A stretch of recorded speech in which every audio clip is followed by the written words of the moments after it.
புழுக்கின்ற உணவு வேறு, புழுக்காத உணவு வேறு. புழுக்கின்ற உணவு எது? நம்ம சாப்பிட்ற சாப்பாடு. காரம், புளிப்பு, உப்பு, கசப்பு, இனிப்பு, அறுசுவை இருக்கு பார்த்தியா, இது பூரா புழுக்கின்ற உணவு. புழுக்குன்னா என்ன? எல்லாம் வெளியே வர்றது. மலை ஜலமாக, சிறுநீராக, சளியா, எச்சையா, கண் போலையா எல்லாம் வெளியே வர்றது பேர் புழுக்கின்ற உணவு.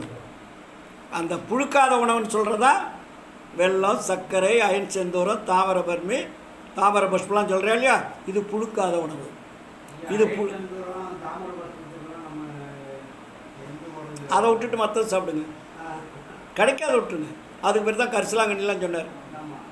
கரிசலாங்கண்ணி லகுவாக சாப்பிடுங்க, அசட்டை செய்யாமல் சாப்பிடுங்கன்னு எழுதினார். அசட்டைன்னா அசால்ட்டாக அட கணக்கு தான் அப்புறம் சாப்பிடலாம் நினைக்கக்கூடாது. அசட்டை செய்யாமல் சாப்பிடுங்கள்னு எழுதுறாரு. அதுக்கு பேர் கரிசாலை. இந்த பிரதம உள்ளுடம்பை பொன்னுடம்பாக நீடிக்க செய்யும் மூலிகைன்றார். அதுக்கு பேர் கரிசாலை. ஆமாம், இதை வந்து மறைக்கப்பட்டது. இந்த உண்மையை வெளிப்படையாக யாரும் சொல்லவில்லை. அதான் இப்போ சொல்லிட்டு இருக்கிறேன், யாரும் இதுவரையில் வெளிப்படையாக சொல்லவில்லை. இது பரம கருணாநிதியால் கிடைத்த பொக்கிஷன்றார் அந்த கரிசாலை. அந்த கரிசாலையை எந்த வகையிலாவது உட்கொள்ளணுன்றார். நீங்கள் சூரணமாக சாப்பிட்டாலும் சரி, லேகியமாக சாப்பிட்டாலும் சரி, அதாவது குழம்புல ரசமாக வச்சு சாப்பிட்டாலும் சரி, ஏதோ ஒரு வகையில் உள்ளே அனுப்புங்கன்றார். அந்த உணவை மாற்றுவதற்கு இந்த உணவு. ஆனால் இதுவே மரணமில்லா பெருவாழ்வு கிடையாது. நல்லா கட்டுங்க. நீங்கள் இதுக்கு வெளியே குழந்தை பிறந்தது பழகிட்டீங்களே உணவு, திடீர்னு அதை மாற்றினீங்கன்னா எதிர்நீச்சல் போடணும். அது கொஞ்சம் கொஞ்சமாக பழகி இந்த உடம்பு அந்த பக்குவத்துக்கு வந்தாச்சு. அந்த பக்குவத்திலேருந்து நீ கொஞ்சம் கொஞ்சமாக அதை மாற்றணும் இல்லை. அப்போ இதை கொஞ்சம் கொஞ்சமாக சேருங்க. சார் ஒரு நாளைக்கு 4 இட்லி சாப்பிட்டீங்கன்னா ஒரு 2 இட்லி சாப்பிடுங்க. 2 இட்லி கூட ஒரு அரை மணி நேரம் கழித்து ஒரு கரிசாலை, ஒரு தூதுவளை, இல்லை வல்லாரை, இல்லை தாமிர புஷ்பம், ஏதாவது ஒன்று, அயன் செந்தூரம், இதெல்லாம் சாப்பிட்டு வந்தீங்கன்னா அது கொஞ்சம் கொஞ்சம் கொஞ்சம் கொஞ்சமாக அது வாங்க, அது கொஞ்சம் கொஞ்சமாக குறைஞ்சி இது கொஞ்சம் கொஞ்சமாக மேலே ஏறும். அப்போ அந்த உடம்பு என்ன வந்துடும்? பக்குவத்துக்கு வந்துடும். அப்போ பக்குவத்துக்கு வரும்போது என்ன ஆகும்? உங்களுக்கு அப்போ அறிவு விளக்கம் ஏற்படுன்றாரு. அறிவு எப்போ விளக்கம் ஏற்படும்? இந்த உணவுகளை மாற்றுகின்ற பொழுது இதுவெளி இருந்த உலகியல் அறிவு கொஞ்சம் கொஞ்சமாக மாறி அருள் அறிவு ஆரம்பிக்கும். இப்போ அறிவை மாற்றுறதுக்கெல்லாம் இதெல்லாம் ஒரு ஒரு வழிமுறைகள். ஆமாம், மூளை வேலை செய்யணும்ல. ஏன்னா அது மூளை தான் எல்லாம் டாப்லாம் மூடியாச்சேன் இல்லைங்களா? அப்போ இதெல்லாம் நம்ம என்ன பண்ணணும்? கொஞ்சம் கொஞ்சம் கொஞ்சமாக மாற்றுவதற்கு இந்த உணவு முறைகளை முதல் மாற்றுங்கன்றாரு. இப்போ நம்ம ஆளுங்க என்ன பண்ணிட்டானுங்க? உணவை மாற்றுட்டானா விட்டுட்டு இப்போ எவனே சன்மார்க்கத்தில் சொல்லி கொடுத்துட்ருக்கான். என்னென்ன யோகம் பேர்லாம் சொல்கிறானாப்பா, நமக்கு வாயில் கூட வர மாட்டேங்குது. என்னென்ன யோகம் சொல்கிறானுங்க? என்ன யோகம் சார்? அது கூட பரவாயில்ல. இன்னொன்று இவங்க இஷ்டத்துக்கு வள்ளலார் சொன்னாத தியானம் யோகமெல்லாம் இவனுங்க பேரை வச்சுக்கிட்டு சன்மார்க்கர்கள் கூப்பிட்டு எல்லாம் வந்து உடனடியாக வாருங்கள், இந்த தேதியில் வாருங்கள், அந்த தேதியில் வாருங்கன்னு விளம்பரம் கொடுத்துட்ருக்கானுங்க. அதெல்லாம் அது பெரிய வேலை அது. அந்த வேலை இருக்குது. பிரமதண்டி யோகம்னா என்ன? உங்களுக்கு கொதிக்கிற அப்படியே சும்மா அனல், ஒரு 1000 பவர் உள்ள அனலை வச்சுட்டு பக்கத்தில் உட்காரணும், அதை தொடணும், சுடக்கூடாது. அப்போ மேட்டுக்குப்பத்தில் அப்படி தான் என்ன பண்ணிட்டாரு, அது எழுதுகிறாங்க. அது உண்மையாக என்னன்னு எனக்கு தெரியல. ஆனால் வள்ளலார் வந்து அந்த பிரமதண்டிகா யோகம்னு பண்ணும்போது ஒரு சின்ன தொட்டி மாதிரி இருக்குமா, அதில் பூரா அனல் நெருப்பு, அதை போட்டுட்டு பக்கத்துலேயே உட்காந்துருப்பாரான். அந்த சூடு ஒரு உடம்புல ஒன்றுமே பண்ணாதான். அதை அப்படி ப்ராக்டிஸ் பண்ணாரே என்ன தெரியல. அந்த நேரத்தில் ஒரு ஆள் வந்து திடீர்னு கதவை திறந்துருக்கான், டப்புன்னு உடஞ்சி கீழே வந்துட்டான், கால் பூரா வெந்து போச்சு. ஆனால் அவர் ஒன்றுமே இல்லை, அவர் உடம்பு ஒன்றுமே தொடலை, ஒரு சூடும் படலை.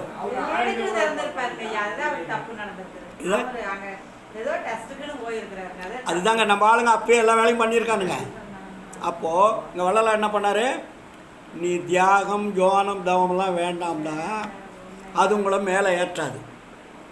எவ்வகைதாம் தவம் செய்தனும் மெய்தறியாம் தெய்வம் அப்படி எழுதியிருக்காரா? அப்போ நீ எத்தனை கோடி காலம் தவம் செஞ்சாலும் கூட இறைவனுடைய அருளை பெற முடியாது. நமக்கு பெறுவதற்கு ரெண்டு, ஏன்னா இதெல்லாம் வந்து ப்ராக்டிஸ் இப்போ நம்ம பேசுகிறது. அப்போது சுத்தபோதகாரியத்தை நீ உட்கொள்வதற்கு முன்னாடி நம்ம என்ன பண்ணோம்? அசுத்த போதகாரிய உணவை கொஞ்சம் கொஞ்சமாக குறைச்சி இதை கொஞ்சம் கொஞ்சமாக சேர்த்தும் போது ஒரு வருஷம் 2 வருஷத்தில் அந்த அசுத்த போதகாரிய உணவு ஆட்டோமேட்டிக்காக கட் ஆகிடும். இந்த உடம்பு இந்த உணவுக்கு செட் ஆகிடும். எப்படி ஒரு குழந்தைக்கு பால் குடித்த உடம்பை உணவு கொடுத்து கொடுத்து கொடுத்து அது செட் ஆகிடுது இல்லை? அதுக்கப்புறம் நீங்கள் ஒரு 2-3 வருஷம் கொடுத்தா கூட பால் கொடுத்தா கூட வேண்டாம். ஏன்னா இது செட் ஆகிடுச்சு, இது தின்னு புரியுதுங்களா? அதுக்கப்புறம் தாய்ப்பால் குடிக்குதுங்களா சார்? 12 வயசில் தாய்ப்பால் குடிக்குதா? ஆனால் அதே ஒரு 6 மாதம் 1 வருஷத்தில் தாய்ப்பால் குடிக்குதா? அப்போது அந்த உணவை நிறுத்திட்டு கொஞ்சம் கொஞ்சமாக இந்த உணவை கொடுத்துக்கிட்டே தான் தாய் கொடுப்பா. திடீர்னு தாய் நிறுத்திட்டு இட்லி பூரா தின்னுன்னு சொல்லுவாங்களா? அதுபோல் இது கொஞ்சம் கொஞ்சமாக குறையும் போது, அது கொஞ்சம் கொஞ்சமாக சேர்க்கும்போது இந்த உணவு உடம்புக்கு செட் ஆகிட்டா அந்த உணவு ஆட்டோமேட்டிக்காக கட் ஆகிடும். அதுபோல் அசுத்த போதகாரிய உணவை நீங்கள் மாற்றுவதற்கு சுத்த போதகாரிய உணவாகிய என்ன பண்ணணும்? கற்சாலை, தூதுவளை, மூலிகை வகையில், அதுக்கப்புறம் வெல்லம், அயன் செந்தூரம், தாமரை பஸ்பம், இதெல்லாம் கொஞ்சம் கொஞ்சமாக சாப்பிட்ணும், அதிகமாக சாப்பிடும். ஏன்னா இதெல்லாம் ஈட்டு. அது கொஞ்சம் ரஸ்தாலாம் சொல்லியிருக்காரு, அது உலகிலிருந்து மாற்றுவதற்கு. ஆனால் இதுவே மரணமெல்லாம் பெருவாழ்வு அல்ல, இதுன்னு சொல்லிடுறேன். இது வந்து ஒரு உணவை மாற்றுவதற்கு உபகாரம்னு பேர். அதுக்கு பேர் என்ன? உணவை மாற்றுவதற்குண்டான உபகார வழி, உண்மை வழி அல்ல. அதை வள்ளலார் தான் சொல்லுவார். உபாய மார்க்கம், உண்மை மார்க்கம், அனுபவ மார்க்கம், 3 மார்க்கம் இருக்குது. நீங்கள் உபாய மார்க்கத்தை போய் அனுபவ மார்க்கம் நினச்சிக்கிட்டு செத்து போயிடலாம். அது அல்ல. அப்போ இதாச்சுங்களா? அப்போ என்னாச்சு? கொஞ்சம் கொஞ்சமாக மாற்றிட்டு அசுத்த உடம்பை சுத்த போதகாரிய உடம்பாக மாற்றிட்டிங்கன்னா அதுவே உங்களுக்கு மரணமில்லா பெருவாழ்வு வருமானா வராது. அதை என்ன பண்ணணும்? இறைவனை இடைவிடாது தொடர்பு கொள்ளணும். 1. 2வது, உங்கள் உடம்பில் இருக்கக்கூடிய ஜீவனாகிய உயிரை நீங்கள் காப்பாற்ற வேண்டுமானால் மற்ற ஜீவர்களுக்கு உபகாரம் பண்ணணும். ஏன்னா நீங்கள் இதுவரையும் உபகாரத்தை அனுபவித்து தான் வந்திருக்கிறீங்க. எடுத்த உடனே ஒரு பெரிய ஆளாக இல்லை. நீங்கள் தாயினுடைய உபகாரம் இருக்குது, தந்தையினுடைய உபகாரம் இருக்குது, உலகில் இருக்கக்கூடிய உணவெல்லாம் சம்பாரித்து கொடுத்துருக்கான். எத்தனையோ பேருடைய உதவியை வச்சு தான் சாப்பிட்டுட்ருக்கோம். நம்ம அரிசி சோறு நம்மகிட்ட வந்ததுக்கு அதுக்கு முன்னாடி அது எப்படி இருந்துச்சுன்னு தெரியுமா? எத்தனை பேர் உழைப்பு அதில் இருக்குது. ஒரு துணி போடுறீங்க, இது எத்தனை பேர் உழைப்போட வருது இல்லைங்களா? இந்த வீடு கட்டியிருக்கிறது எத்தனை பேருடைய உழைப்பு. எல்லாருடைய உழைப்பையும் நீங்கள் வாங்கிக்கிட்டு அதுக்கு எதுவுமே ரிட்டர்ன் கொடுக்கலாம், என்ன வருது? ஒரு அருளும் கிடைக்காது. அதனால தான் அதுக்கு பேர் என்ன வச்சார் வள்ளலார்? ஜீவகாருணின்னு வச்சார். ஜீவகாருணின்னு என்ன? ஜீவர்களுக்கு ஜீவர்களால் உண்டாகப்படக்கூடிய துன்பம். அவங்களுக்கு துன்பம் ஏன் வருது? தானாக வருதா?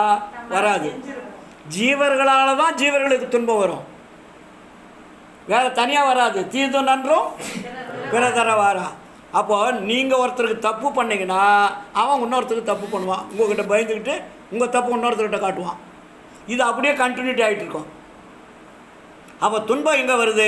ஒரு ஜீவனால் இன்னொருக்கு ஜீவனுக்கு துன்பம் வருது. ஆதலால் நீங்கள் என்ன பண்ணோம்? இனிமேல் எந்த உயிர்களுக்கும் தீங்கு செய்யாமல் உபகாரமாக இருங்கன்றார். உங்கள்கிட்ட பணம் இருந்தால், பொருள் இருந்தால் கொடுங்க சார், இல்லையா விட்டுருங்க. அவனுக்கு தொல்லை பண்ணாதீங்க, எந்த உயிரும் அழிக்காதீங்க. மனநல பாதிக்கப்பட்ட ஒரு அம்மாவுக்கு நான் பார்த்து ஒரே கேள்வி தான் நினைக்கிறாங்க.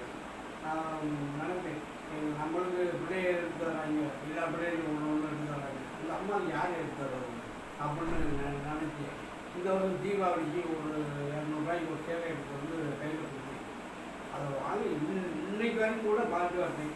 நான் வடலூர் விவாதத்தில் கட்டவே இல்லை. அது நம்ம என்ன செய்யணும்? அதாவது இதில் இன்னொன்று வேறு அவர் கணக்கு போட ஆரம்பிச்சாரா? கொடுத்துட்டாரு, கொடுத்த பொருள் எங்கே போகுதுன்னு கணக்கு போடுறாரு. இது ஆகாது.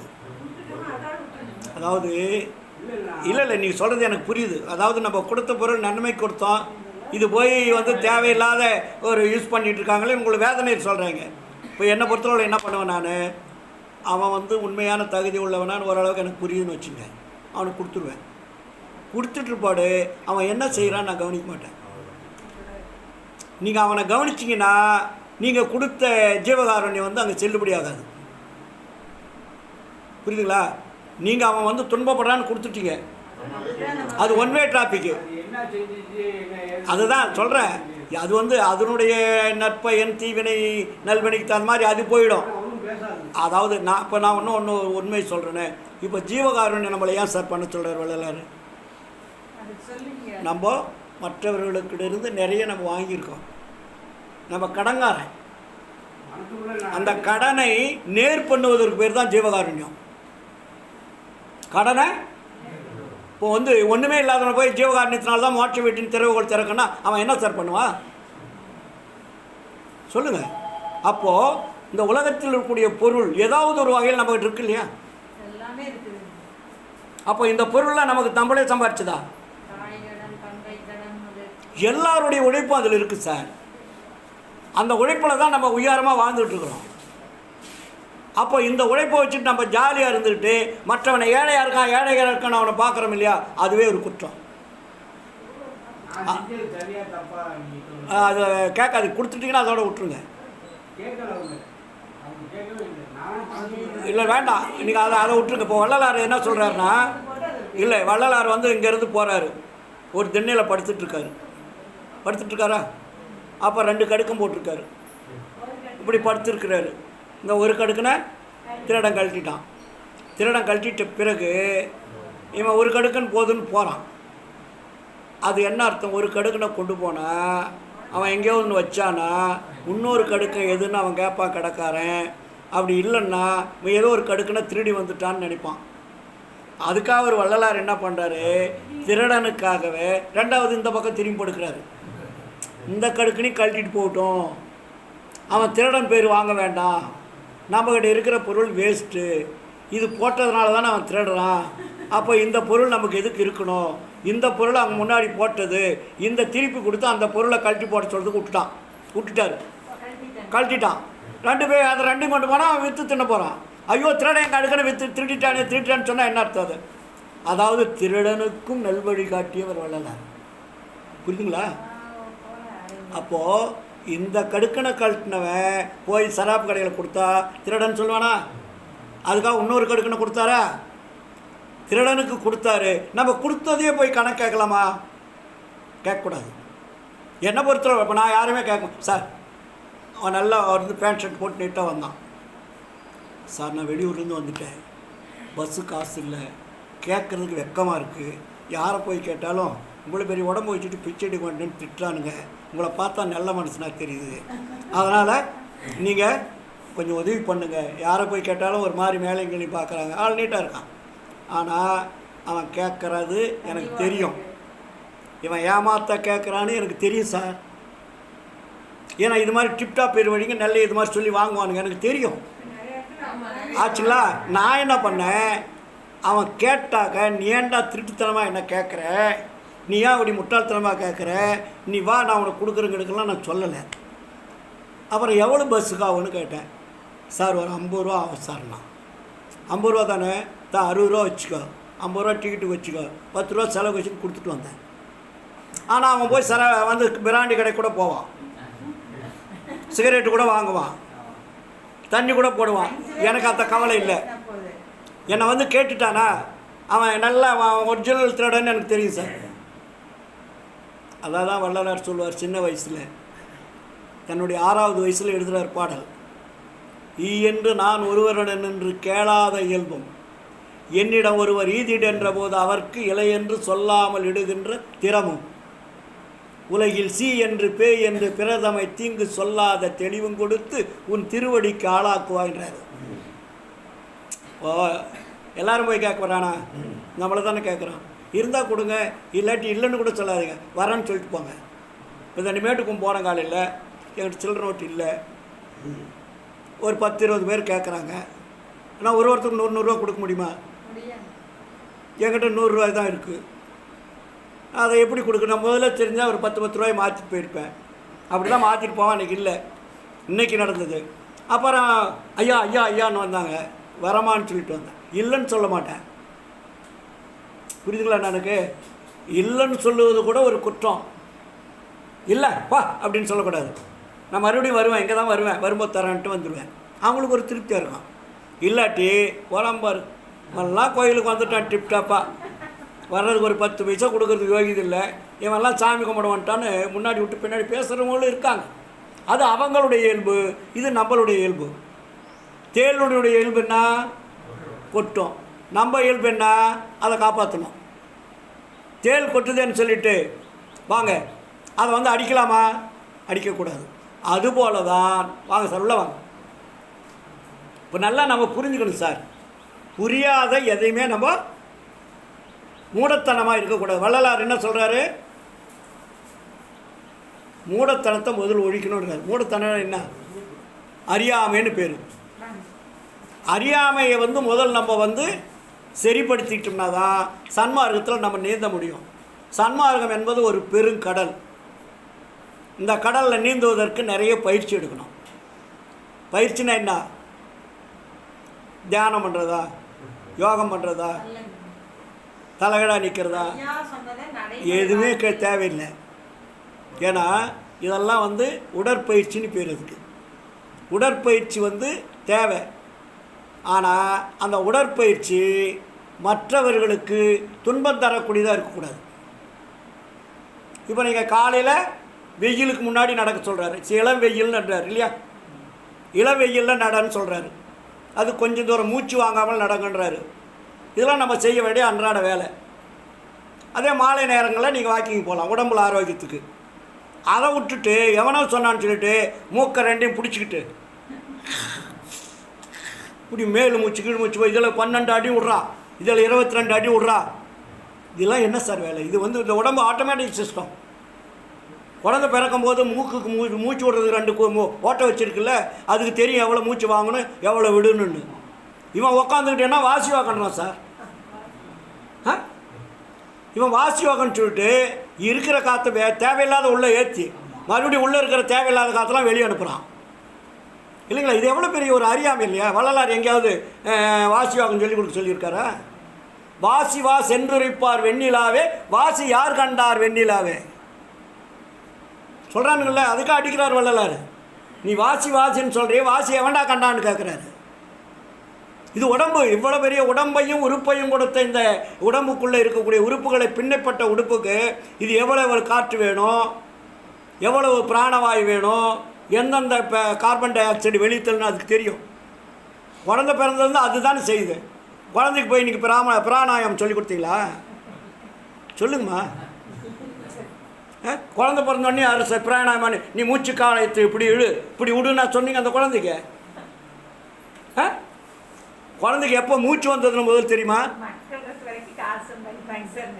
சார்? குழந்தை வந்து ஒரு தாயினுடைய கருவறையில் உற்பத்தி ஆகும்போது அந்த குழந்தைக்கு உணவு எங்கிருந்து போகுதுன்னா அது உங்களுக்கு தெரியுமா?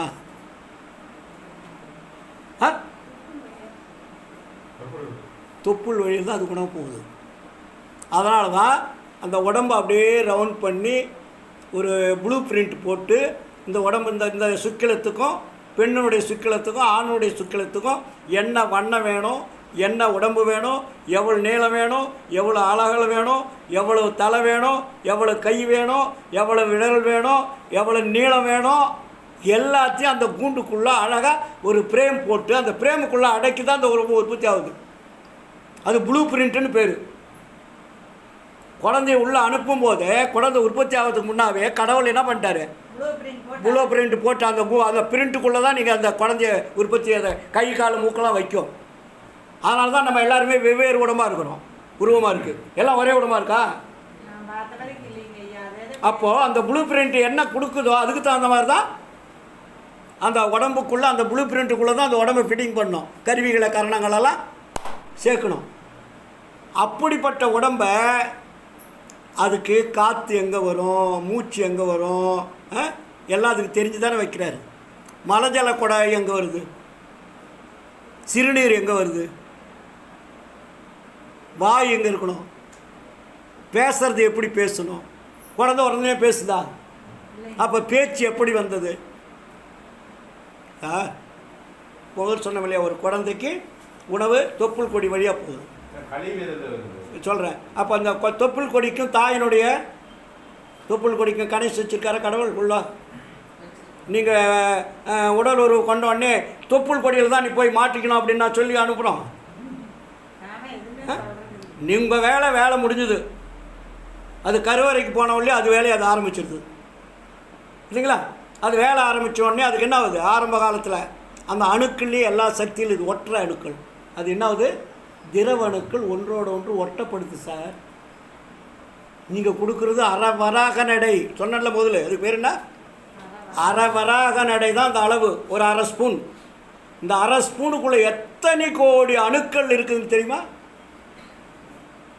அந்த அரை ஸ்பூன் சுக்கிலத்தில், பெண்ணினுடைய அரை ஸ்பூன் சுக்கிலத்தில் இது சேர்ந்து எவ்வளோ பெரிய உடம்பை எவ்வளோ அழகாக பின்னப்பட்டது. இதை நினச்சி பார்த்தோமா. ஏதோ உடம்பை நீங்களே பெற்றுக்கிட்ட மாதிரியும் நீங்களே எல்லாம் பண்ண மாதிரியும் நீங்களே உற்பத்தி பண்ண மாதிரி என் குழந்தை தான் என் பிள்ளை தான் வீத்திக்கிறோமில்ல. ஒருத்தரால் கூட முடியாது. உங்கள் வேலை முடிஞ்சது, அவ்வளோதான். உங்களுக்கு ஆசை வந்தது, காமம் வந்தது, வேலையை முடிச்சிட்டிங்க, ஆட்டோமேட்டிக்காக அந்த வயிற்றினுடைய அந்த கருவறைக்கு போயிடுச்சு. அதுக்கப்புறம் அது வேலையை அது ஆன்மா வந்தாச்சாங்க. ஆன்மா வந்த உடனே அந்த ஆன்மாவுக்கு வேண்டிய வீடை கட்டி கொடுக்கக்கூடிய வேலை போல இறைவனுடைய வேலை. அந்த இறைவனுடைய வேலை யாருக்கிட்ட ஒப்படைச்சிருக்குது, மாயக்கிட்ட ஒப்படைச்சிருக்குது. இந்த உடம்பை கட்டியது இறைவன் அல்ல, இந்த உடம்பை கட்டியது இறைவன் அல்ல. இந்த உடம்புக்குள் இருப்பது இறைவனுடைய குழந்தைன்னு வச்சுங்க. இறைவனுடைய ஏகதேசம்னு பேர், இறைவனுடைய சிற்றணு. இறைவன் பேரணு உடையவன், அதனுடைய ஒரு துகள்தான் சிற்றணுடைய ஆன்மா.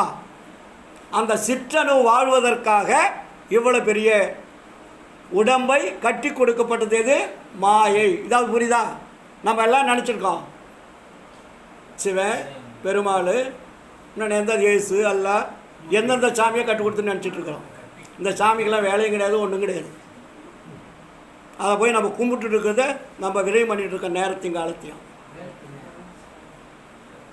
அப்போ நம்ம உடம்புக்குள்ளே இருக்கக்கூடிய அந்த அணுக்களுடைய அவ்வளோ பெரிய வேலை நடந்திருக்கு சார். அப்போ அந்த தொப்புள் கொடி வழியாக அழகான அந்த அந்த கரு உற்பத்தி ஆகிறதுக்கு அமுதக்காற்றை மெல்லன உள்ளே அனுப்புதுன்னு எழுதுறாரு. தாயினுடைய தொப்புள் இருந்து குழந்தையினுடைய தொப்புள் வழியாக அந்த தாயினுடைய சுவாசத்திலிருந்து வரக்கூடிய அமுதக்காற்றை ஃபில்டர் பண்ணி அது உள்ளே அனுப்புது. மெல்லிய காற்று வீசுகின்ற தருணம் எழுதுறாரு. அமுதக்காற்று மெல்லிய, அது ஃபுல்லாக அடித்தோம்னா குழந்தை போயிடும். அதாவது ஒரு அனல் வீசுகிற மாதிரி லேசாக அது அழகாக உள்ளே போய் அந்த அணுக்களை ஒன்றோட ஒன்று ஒட்டுது சார், ஒட்ட வைக்குது. அதுதான் கொஞ்சம் கொஞ்சம் கொஞ்சம் கொஞ்சம் கொஞ்சமாக அந்த அணுவில் விரிஞ்சு விரிஞ்சு கண்ணு, காது, மூக்கு, வாய், உடம்பு தான் சொன்னால முதல்ல. கழுத்து எவ்வளோ வேணும் அந்த அந்த அந்த ஆன்மாவுக்கு, கை எவ்வளோ வேணும், பேச்சு எப்படி பேசணும், என்ன டோன் வேணும், என்ன கலர் வேணும், என்ன முடி வேணும், எவ்வளவு முடி வேணும், அது முன்னாடி எவ்வளோ முடி வேணும், பின்னாடி எவ்வளோ முடி வேணும், கையில் ஏன் முடி வரக்கூடாது, ஏன் இங்கே முடி வரணும் சார், இதில் முடி இருக்கா, நெத்தியில் முடி இருக்கா, ஏன் இங்கே முடி இருக்கு, பெண்களுக்கு ஏன் அங்கே முடியல, எல்லாம் சிந்திச்சோமா. அப்போ நம்ம உடம்புக்குள்ளே எத்தனை துவாரம் போட்டிருக்காரு ஆண்டவர், 9 துவாரம் இருக்கா, எண்ணி பார்த்தீங்களா, என்னங்க சார், இல்லை அது வேற, இது நவதுவாரம்னு பேர், அதுக்கு தான் அப்படி. அணுக்கள் பூரா கோடான கோடி துவாரம், இது ஆட்டோமேட்டிக் சிஸ்டம். இது உள்ளே இருக்கிற வெப்பத்தை வெளியே தள்ளும், வெளியே இருக்கிற உஷ்ணத்தை உள்ளே தள்ளும். இது எல்லாமே எதுக்கு, இது உடம்புக்கு என்னென்ன தேவையோ அந்த தேவையை பூரா வெளியே தள்ளும், தேவையை உள்ளே எடுத்துக்கும். இது பூரா ஹோல்ஸ் தான். அந்த ஒவ்வொரு ஹோல்ஸும் முடி இருக்கிற இடம் பார்க்குறீங்க, முடி இருக்குல்ல, இது பூரா துவாரங்கள்னு பேர். ஓட்டை குடிசைக்குள் 9 துவாரம்னு சொன்னது வேறு, இது கோடான கோடி துவாரங்கள் உடம்புறா இருக்குது. அப்போது வள்ளலார் இங்கே கேட்குறாரு, இறைவன் உங்களுக்கு 9 துவாரம் கொடுத்துருக்காருல்ல, கண்ணு, காது, மூக்கு, வாய், காது, சிறுநீர் வர்றது, மலம் வர்றது, எத்தனை ஓட்டை, 9. அப்படி 9 ஓட்டை போட்ட வள்ளலாருக்கு, ஆண்டவருக்கு காதில் கடுக்கம் போடணுன்னா இங்கே ஒரு ஓட்டை போட்டிருக்க மாட்டாரா, மூக்கில் மூக்குத்தி போடணும்னா இங்கே ஒரு ஓட்டை போட்டிருக்க மாட்டாரா? அப்போது நீங்கள் என்ன பண்ணீங்க? கடவுள் பேர் சொல்லி காதையும் குத்துறீங்க, மூக்கையும் குத்துறீங்க. ஏன் கடவுளை பேர் சொல்லி மூக்கை ஒட்டிக்கிறது? மூக்கம் இல்லாமல் அடைச்சிக்கலாம் இல்லை? கண்ணை அடைச்சிக்கலாம் இல்லை? காதை அடைச்சிக்கலாம் இல்லை? எவ்வளோ ஒரு தவறான வழிகளை இந்த ஞானிகள் நமக்கு காட்டியிருக்காங்க. அதை இன்னைக்கு பிடிச்சிக்கிட்டு நம்ம என்ன பண்ணுறோம்? விடுறதுக்கும் மனசு வரல, பிடிக்கிறதுக்கும் மனசு வரல, ரெண்டாம் கட்டான இருக்கிறவங்க. அதைத்தான் வள்ளலார் சொன்னார். இங்கே என்னன்னு சொல்கிறாரு? என்ன சார் சொன்னார்? அச்சையும் உடம்பையும் அறிவகை அறியீர், அம்மையும் அப்பனும் யாரென தெரியும். நீங்கள் அம்மா அப்பா யாருன்னு கூட உங்களுக்கு தெரியல, நீ யார் அம்மா அப்பான்னு சொல்கிறீங்க? அம்மா அப்பா. இதெல்லாம் உபகார கருவின்னு பேர். அது பேர் என்ன? உபகார கருவி. தந்தை என்பதும் தாய் என்பதும் இந்த உருவத்திற்கு வேண்டிய ஒரு திரவத்தை கொடுத்த உபகார கருவி. அந்த திரவம் கூட அந்த ஆணோ கொடுக்கல, அந்த பெண்ணோ கொடுக்கல, அந்த சிஸ்டத்திலேருந்து அது உற்பத்தி ஆகுது. இந்த உடம்புன்ற சிஸ்டத்திலேருந்து நீங்கள் என்ன நாசமாக போன உணவை தின்னாலும் கூட அது பல குணமாக அதை மாற்றி இன்னொரு ஆன்மாவுக்கு அங்கே வேணுமே, இந்த உடம்புலேருந்து இன்னொரு ஆன்மா உற்பத்தி பண்ணணுமே. இந்த ஆட்டோமேட்டிக் சிஸ்டம் ஒவ்வொரு பெண்ணுக்கும் ஒவ்வொரு ஆணுக்கும் அந்த உடம்பில் இருக்கக்கூடிய சிஸ்டத்தின் மூலமாக அந்த திரவத்தை சுக்கில துளியின் மூலமாக வெளியே அனுப்புது சார். புரியுதுங்களா? அப்போ அந்த சுக்கில துளி என்ன ஆகுது? இன்னொரு ஆன்மா வருவதற்கு, இன்னொரு வீடு கட்டுவதற்கு அது அனுப்பப்படுகிறது. ஆனால் நம்ம என்ன நினச்சிட்டோம்? நல்லா மூக்க பிடிக்க தின்னுட்டு 12 வருஷத்துக்கு மேலே போனால் தான் சுக்கிலம் வீரியம் போயிடும். சுக்கிலத்தினுடைய வீரியம் எப்போ? 12 வருஷத்துக்கு மேலே. சுக்கிலத்தினுடைய வீரியம் குறைவது எப்போ? 72 வயசுக்கு மேலே. எனக்கு எத்தனை வயசு இப்போ? 70. அப்போ என்னுடைய சுக்கிலம் முதல்ல இருந்த எத்தனை வருஷம் வீரியம்? என்ன சொன்னதான் உங்களுக்கு புரியும். 72 வயசு. 72 வயசுக்கு கீழே சுக்கிலம் வீரியப்படும், உடல் உறவுக்கு ஆசைப்படும். 12 வயசுக்கு கீழே சுக்கிலம் வீரியம் வராது, சிற்றின்பத்திற்கு அது ஆசைப்படாது. இதனால தான் வள்ளலார் 12 வயசுக்கு கீழுள்ள சிறியவர்களும் 72 வயதிற்கு மேற்பட்ட பெரியவர்களும் ஞான சபையில் பூசகராக இருக்க வேண்டும் எழுதுகிறார். இதுக்கு என்ன அர்த்தம்னு எதாவது தெரிஞ்சுங்களா? அது வெளியும் காரணம் இதுதான். 12 வயசுக்குள்ள சுக்கிலம் என்பது பெண்ணாசை வீரியப்படாது. 72 வயசுக்கு மேலே இன்னொரு பெண்ணை போகம் செய்யக்கூடிய உன்னுடைய உறுப்புகள் ஒர்க் பண்ணாது. புரியுதுங்களா? அப்போ 72 வயதுக்கு மேலே அவன் இறை சிந்தனை அதிகமாக அவனுக்கு தோணும். 12 வயசுக்குள்ளே இருக்கிறவன் ஒன்றும் தெரியாத ஒரு குழந்தை மாதிரி. அது கபடு சூ தெரியாது, யதார்த்தமான குழந்தை, ஏமாற்ற தெரியாது, பித்ராட்டம் பண்ண தெரியாது, அயோய்த்தம் பண்ண தெரியாது. அதனால் அது கீழே இருக்கிறது அதுக்கு மேலே எடுத்து சொன்னார். அப்போ நம்ம என்ன பண்ண? இப்போது நம்ம என்ன பண்ணுறோம்? உடம்பை லகுவாக பாதுகாக்கணும்னு சொன்னதை உடம்பை நம்ம கெடுத்துக்கிட்டே இருக்கிறோம். கெடுப்பதற்கு யார் காரணம் தான் நான் அடிச்சடிச்சு சொல்கிறது. நம்மளே காரணம் இல்லை சார், நமக்கு வழிகாட்டியவன் தான் காரணம். அப்போ நமக்கு வழிகாட்டினவன் சொல்கிறது தானே கேட்டுட்ருக்குறோம். அப்போ வள்ளலார் நமக்கு இந்த அசுத்த போதகாரிய உடம்பை சுத்த போதகாரிய உடம்பை மாற்றது முதல் சொன்னோமா? சுத்த போதகாரிய அசுத்த போதகாரிய உணவை நிறுத்தினால் அசுத்த போதகாரிய உடம்பு சுத்த போதகாரிய உடம்பாக மாறும். அப்போ சுத்த போதகாரிய உடம்பை மாற்றுவதற்கு எது தேவை? சுத்த போதகாரிய உணவு தேவை. எல்லாமே உணவில் தான் வைக்கிறாரு. அப்போ அந்த சுத்த போதகாரிய உணவு எது சொன்ன இல்லையா? வெல்லம், சர்க்கரை, கரிசாலை, அயன் செந்தூரம், தாமரை பஸ்பம். இதை சாப்பிட அது குறையும். ரெண்டும் குடிக்கிறீங்க வச்சுங்க. இப்போ ஒழுக்கத்துக்கு வந்துட்டீங்க. சார் நான் சன்மார்க்க உணவு சாப்பிட்டுக்கிட்டு இருந்தேன், இப்போ நான் புழுக்காத உணவு விட்டுட்டு புழுக்கிற உணவு விட்டுட்டு புழுக்காத உணவுக்கு வந்துட்டேன், இதே போதுமா அப்படின்னு ஒரு கேள்வி கேட்குறீங்கள? போதாது. இப்போ நம்ம என்ன பண்ண அடுத்தது? இப்போ சொன்னோம் இல்லையா, ஜீவகாருண்யம். நம்மகிட்ட எல்லாம் இருக்குது. வீடு இருக்குது, வாசல் இருக்குது, ஆறு இருக்குது, பங்களா இருக்குது, தோட்டம் இருக்குது, துப்புரம், எல்லோரும் கோடிக்கணக்கான பணம் இருக்குது. இந்த பணம் எப்படி உங்களுக்கு வந்துச்சு? நான் சம்பாதிச்சேன். நீங்கள் சம்பாரிச்சிங்க. உங்களுக்கு யார் மூலமாக வந்தது? ஐயா அப்படின்னு சொல்லுங்க. ஜீவர்கள் மூலமாக தானே வந்தது. ஆமாங்க. தனியாக வருமா? வீட்டில் எத்தனை பேர் வேலை செஞ்சான்? எத்தனையோ பேர் வேலை செய்கிறாங்க. அத்தனை பேருடைய உழைப்பு, அதுலேருந்து வரக்கூடிய ஒரு லாபம் நமக்கு சேமிப்பாக வருது. இன்றைக்கி ஒரு 5000 பேர் ஃபேக்ட்ரியில் வேலை செய்கிறாங்கன்னா 5000 பேரோட உழைப்பு, அந்த உழைப்புக்கு உண்டான ஊதியம் கொடுத்துட்டீங்க. அதுக்கு மேல் கொண்ட லாபத்தை நீங்கள் வச்சுக்கிட்டீங்க. அப்போ உங்களுக்கு ஒரு மாதத்துக்கு ஒரு 5 லட்ச ரூபா வருதுன்னா இத்தனை பேர் உழைக்க மாதம் 5 லட்சம் 10 லட்சம் கோடி கணக்கில் வருது. இது பூரா மற்ற உழைப்பவருடைய உணவு ஊதியம் தானே உங்கள்கிட்ட இன்றைக்கி மீதி. அந்த உழைப்பினுடைய ஊதியம் பூரா உங்கள்கிட்ட இருக்குது. அவனுக்கு கொடுக்க வேண்டியது கொஞ்சம் கொடுத்துட்டீங்க. ஆனால் அவனுடைய உழைப்பு பூரா உங்கள்கிட்ட வருது அதிகமாக. அப்போ உங்களை வந்தோடனே என்ன பண்ணுறீங்க? பொண்டாட்டிக்கு 100 பவுன் செயின் போடுறீங்க, கார் வாங்குறீங்க, பைக் வாங்குறீங்க, பங்களா கட்டுறீங்க, எல்லாம் ஜாலி பண்ணுறீங்க. இந்த ஜாலி பண்ணுறதெல்லாம் யாருடைய உழைப்பு? இன்னொருடைய ஜீவர்களுடைய உழைப்பு. ஏழைகள்னே வேண்டாம், ஜீவர்களுடைய உழைப்பு. ஜீவர்களுடைய உழைப்பாச்சா? அப்போ அந்த ஜீவர்களுடைய உழைப்பை நீங்கள் சேமித்து வைத்ததால் நீங்கள் மரணமில்லா பெருவாழ்வு பெறுவதற்கோ அருள் பெறுவதற்கோ வாய்ப்பே கிடையாது. எவ்வளோ பெரிய கொம்பனாக இருந்தாலும் சரி, அவன் குண்டியில் போட்டாலும் சரி, உண்டியில் போட்டாலும் சரி, வேஸ்ட்டு. கும்பிட்டாலும் நீ அங்கப்புறத்தில் செய்தாலும் வேஸ்ட். அவன் பூரா கொள்ளை அடிச்சுட்டு நான் 5000 பவுன் திருப்பதி சாமிக்கு போட்டேன், 2000 பேர் பழனிக்கு போட்டேன், நான் ஒரு நாளைக்கு 1,00,000 பேருக்கு அன்னதானம் பண்ணேன். அப்போ அன்னதானம் பண்ண எல்லாம் கொடுத்துட்டு அங்கே ஒன்றும் இருக்கக்கூடாது. உங்கள்கிட்ட ஒன்றும் கோடி கோடியாக இருக்க கண்டிப்பாக கிடைக்காது. ஒரு துளி கூட வராது. அதான் ஒரு துளி கூட ஞானம் என்பது வரவே வராது. என் பாக்கெட்டில் 10 ரூபா வச்சுக்கிட்டு எனக்கு ஞானம் வேண்டாம், சத்தியமே கிடைக்காது. அதனால தான் வள்ளலார் சொன்னார், எனக்கு கிடைத்த பணங்களை காட்டிலும் மேட்டிலும் கிணற்றிலும் எரிந்தேன்னார். கையில் பணம் உயிர்கொல்லின்னு பேர், அதுக்கு தெரியுமா? பணத்துக்கு பேருனா தேவைக்கு வச்சுங்க சார். அதாவது எப்போ தெரியுமா நமக்கு தேவை? அதாவது இப்போ நான் என்ன எடுத்துங்க, நான் மற்றவங்களை சொல்லக்கூடாது. எனக்கு நான் சின்ன வயசில் பயங்கரமான உழைப்பாளி.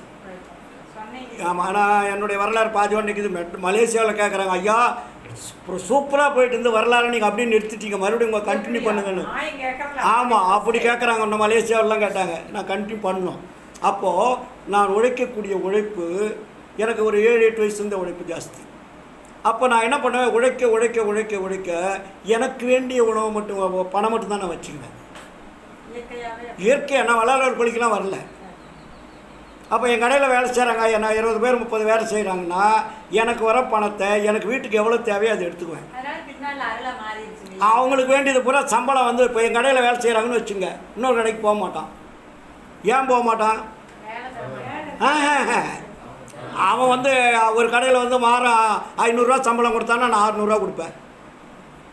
ஒரு பீஸ் ஒர்க், ஒரு சட்டை தைக்கிறதுக்கு அவன் 10 ரூபா கொடுத்தான்னா நான் 15 ரூபா கொடுப்பேன். ஒன்றுக்கு எக்ஸ்ட்ரா கொடுப்பேன். எக்ஸ்ட்ரா கொடுக்கும்போது என் கடையை விட்டு போவானா? எங்கேயும் போக மாட்டான். நான் துரத்தினாலும் போக மாட்டான், அடித்தாலும் போக மாட்டான். இப்படிலாம் இருக்கும். என் கடையில் வேலை செய்யும் பூரா இன்றைக்கி ஓனராக இருக்கான். ஒரு பையன் இன்ஜினியரிங் படிக்கிறான்னு படிச்சிடறாங்க, ஒரு கவர்மெண்ட் வேலைக்கு 10 லட்சம் ரூபா கொடுங்க அப்படிங்கிறாங்க. அப்போ மனநிலை எப்படி இருக்கு? அதான் சொல்கிறேன், அதுக்கு தான் சொல்ல வரேன் இப்போ. ஆச்சுங்களா? நான் அப்படி பண்ணிட்டு வந்தேன்னா வேலை செய்வேன், என் ஒய்ஃபுக்கு வேண்டி கொடுப்பேன். காய்கறி வேணுமா, அரிசி வேணுமா கொடுத்துருவேன். வாடகை வீட்டில் தான் இருந்த கடைசி வெளியும் சொந்த வீடே கட்டலை சார். இன்றைக்கி வெளியே நான் சொந்த வீடு கட்டலை. பையன் கட்டார்ல, என் பையன் என்ன பண்ணான்? 8th முடிச்சிட்டான், 10th முடிச்சிட்டான், 11 முடிச்சிட்டான். என் பொண்ணு காலேஜுக்கு போகணும். காலேஜுக்கு போகும்போது என்கிட்ட பணம் கிடையாது சார். சொன்ன நம்புவீங்களா? அப்போ எனக்கு வயசு எவ்வளோ? சின்ன வயசு தானே. எனக்கு 19 வயசில் கல்யாணம் ஆகிடுச்சு. என்னுடைய 25 வயசில் 3 குழந்தை. எனக்கு 25 வயசில் எனக்கு 3 குழந்தை பிறந்தாச்சு. அதுக்கப்புறம் அதை படிக்கும்போது எனக்கு 35-40 வயசு வந்துருச்சு இல்லைங்களா? அது 15-16 வரும்போது காலேஜுக்கு என் பொண்ணு போகணும். ஃபஸ்ட்டு காலேஜுக்கு போகும்போது வேளாளர் கல்லூரியில் சேர்க்கணும் ஈரோட்டில். பணம் கிடையாது என்கிட்ட. அப்போ வள்ளலார் கொள்கைக்கு நான் வந்துட்டேன். பணத்தை கொடுத்துட்ருக்குறேன், ஜீவகாரணி பண்ணிகிட்டு இருக்கிறேன். இப்போ பணம் காலேஜுக்கு 2 லட்சம் 3 லட்சம் 2 லட்சம் கேட்டால் பணம் கிடையாது. அப்படி வாங்கினா கடன் தான் வாங்கணும். அப்போ கடன் வாங்குறதுக்கு என்கிட்ட பணம், நான் போய் கடன் வாங்குகிற பழக்கமும் அதிகம் கிடையாது.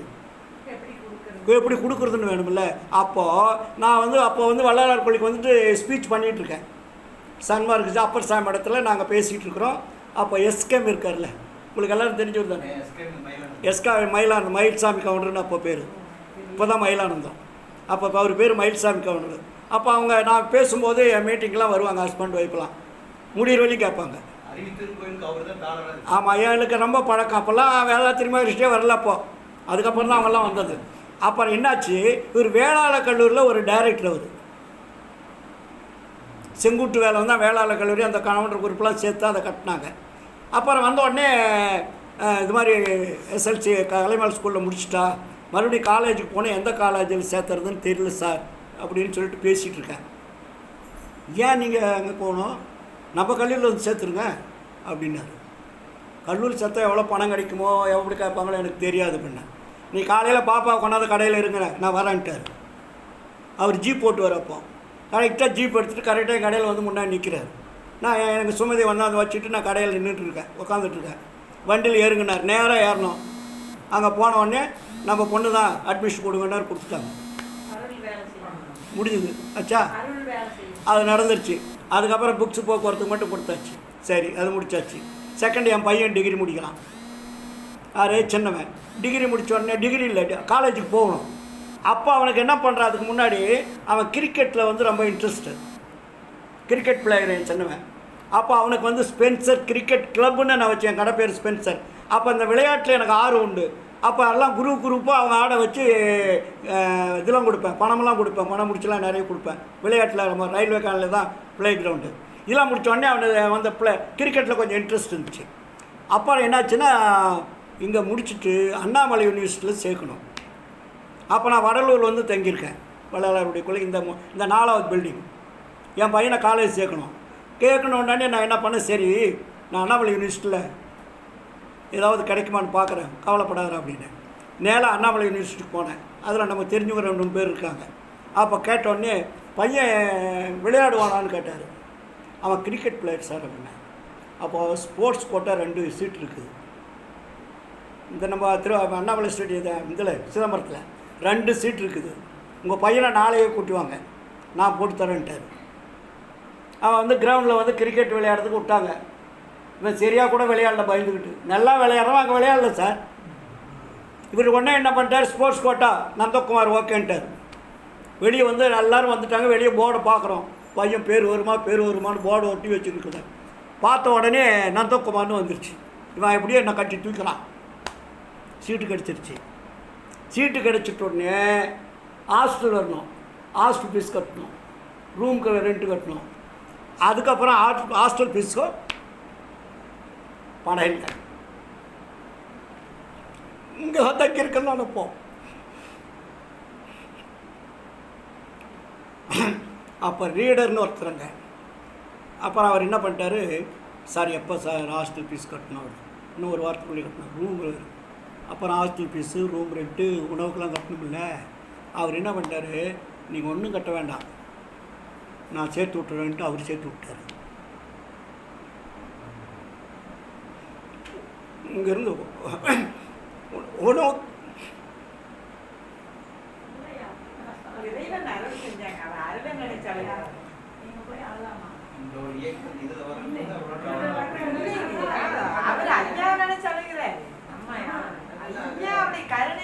அந்த பெருமான் எந்தெந்த இடத்துல நமக்கு அந்த ஸ்டெப்பை எடுத்து கொடுக்குறாருன்றது சொல்ல வரேன்.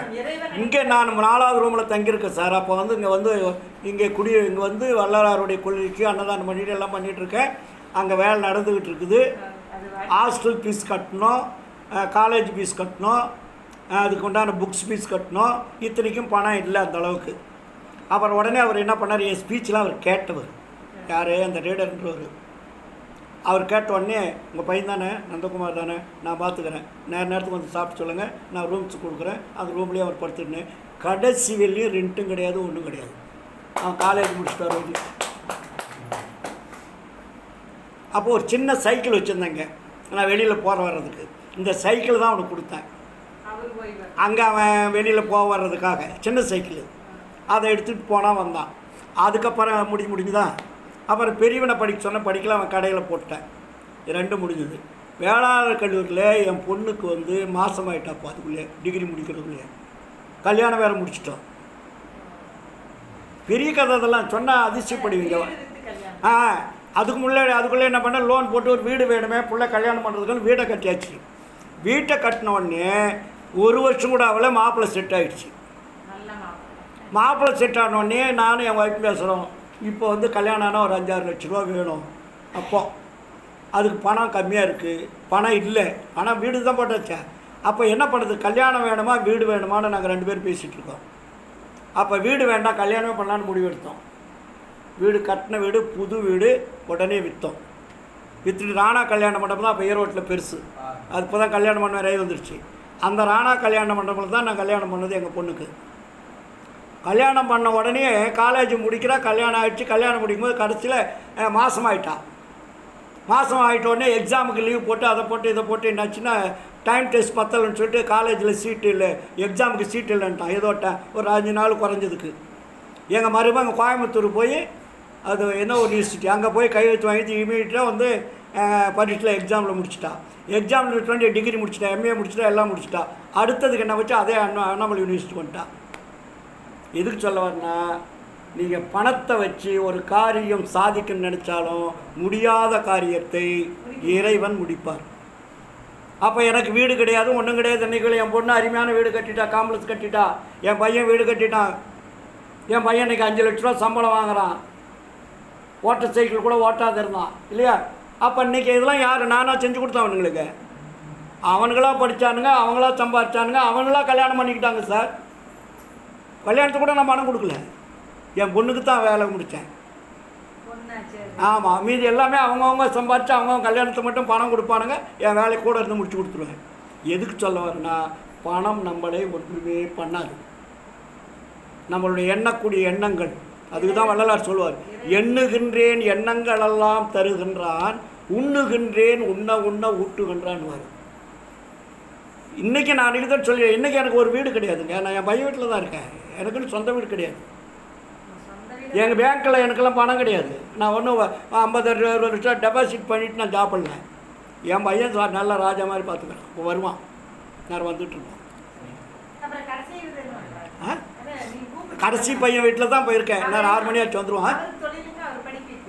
அவன் தான் 10th முடிச்சிட்டான். அவன் தொழில் போட்டாச்சு, டெய்லரிங் அவன் பார்த்துட்ருக்கான்.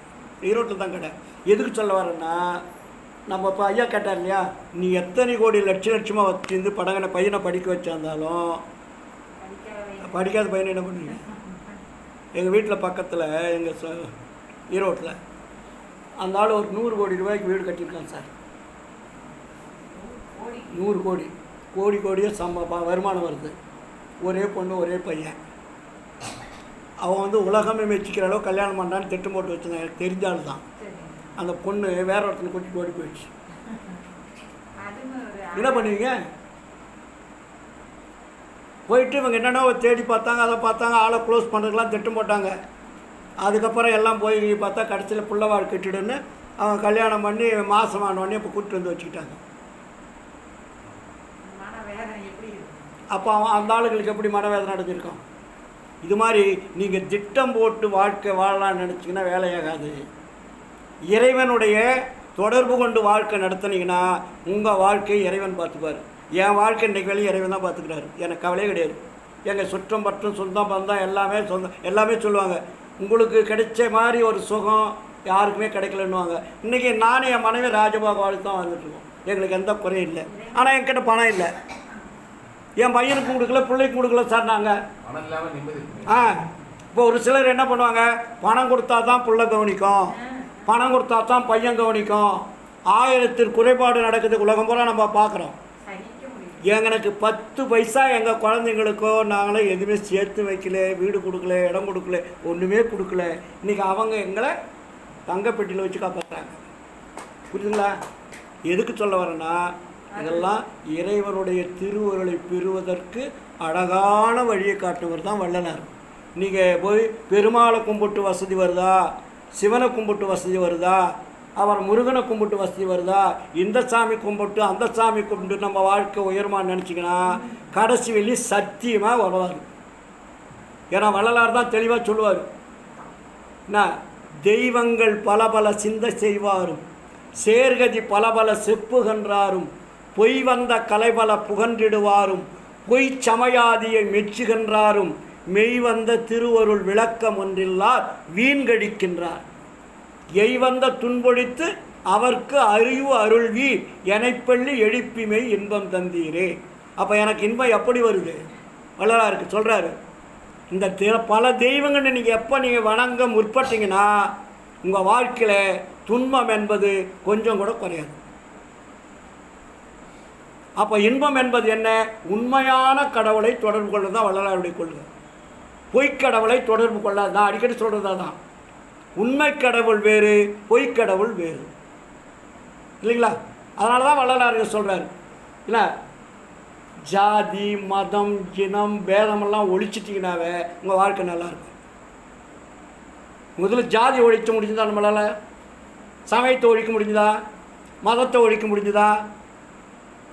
இப்போ நம்ம ஒரு வீடு கட்டினா கூட என்ன பண்ணுறோம்? எவனோ ஒருத்தன் சொன்னதை கேட்டு தான் நம்ம எல்லாம் பண்ணுறோம். ஒரு திருமணம் பண்ணுறதா இருந்தால் கூட எவனோ ஒருத்தன் அதையும் சொல்லலையே, எங்களுக்கு எந்த ஐயர் நான் வைக்கல, வாஸ்துக்கத்தில் எதுவுமே கிடைக்குமோ. எங்கள் இன்ஜினியர் சொன்னார், சார் இந்த பக்கம் வச்சா நல்லாயிருக்கும், அந்த பக்கம் வச்சா நல்லாயிருக்கும், இது வாஸ்துப்படி இந்த ஜன்னல் வைக்கணும். இது பாரு, எங்களுக்கு வீடு கட்டுறதுக்கு நாங்கள் சொல்கிற மாதிரி கட்டணும். வீட்டுக்கு என்ன வேணும்? வெளிச்சம் வேணும், காற்றோட்டம் வேணும். இல்லை, எங்கள் பையன் வீடு கட்டுறதுக்கு அவங்க வீடு கூட இருந்தால் அதையும் பார்த்தோம். இல்லை, ஈரோட்டில் தான். எங்கள் சின்னவனுக்கு ஈரோடு தான், ஈரோட்லேயே வீடு இருக்கோம், வாடகை விட்டுருவோம். இப்போ நாங்கள் சென்னையில் இருக்கோம். அப்போ இன்ஜினியர்கிட்டே சொல்லிட்டோம், இந்த வாஸ்து கிஸ்துன்ற வேலையெல்லாம் எங்கிட்ட வேண்டாம், எங்களுக்கு வீடு எப்படி இருக்குன்னு எனக்கு தெரியும். வீட்டுக்கு என்ன வேணும்? வெளிச்சம் வேணும், காற்றோட்டம் வேணும். இது ரெண்டு தான் முக்கியம். இருள் அடைஞ்சு இருக்கக்கூடாது. நீ வாசம் அதன்னு சொல்லிட்டு எல்லாம் சாத்தை கட்டி இதை கட்டி பூரா உள்ள வெளிச்சம் போட்டால் கூட இருள் அடைஞ்சிட்டு இருக்கோம். அது மாதிரிலாம் இருக்கக்கூடாது. போக்குவரத்துக்கு வசதியாக இருக்கணும், குழந்தைங்க விளையாடுறதுக்கு வசதியாக இருக்கணும், கார் நிற்கிறதுக்கு வசதியாக இருக்கணும், கார்டன் இருக்கணும். அதே மாதிரி 2 பக்கம் கார்டன் வச்சுட்டு முன்னாடி போர்ட்டிக்காக வச்சுட்டு அழகாக கட்டின வீடு. அந்த ஏரியாவிலே பெரிய வீடுன்னு எங்களுக்கு பேர். அப்போது இப்போ இன்றைக்கி பெரிய வீடெலாம் வந்துருச்சு. அப்போ நீட்டாக நான் கார்டன்னு பார்த்துக்குவோம். 2 பக்கமும், இந்த பக்கம் காய்கறிகள், இந்த பக்கம் கீரை வகைகள். நாங்கள் அதுக்கு உயிரை அடிக்கிறதுல உரம் இது மருந்துக்கிறது எதுக்கும் அடிக்க மாட்டேன். அற்புதமாக காய்க்கும். இல்லை, நான் தோட்டம் எங்கள் பூமியெல்லாம் இருந்தது, அதெல்லாம் விட்டுட்டு வந்துட்டேன். அது ஒரு பேதிக்கு அது சொன்ன ஒன்றும் ஆச்சுங்களா? இப்போ முடிச்சல நேரம் ஆச்சு, மாதிரி 6 ஆச்சு. மலேசியா அனுபவத்தை கேட்குறீங்களா?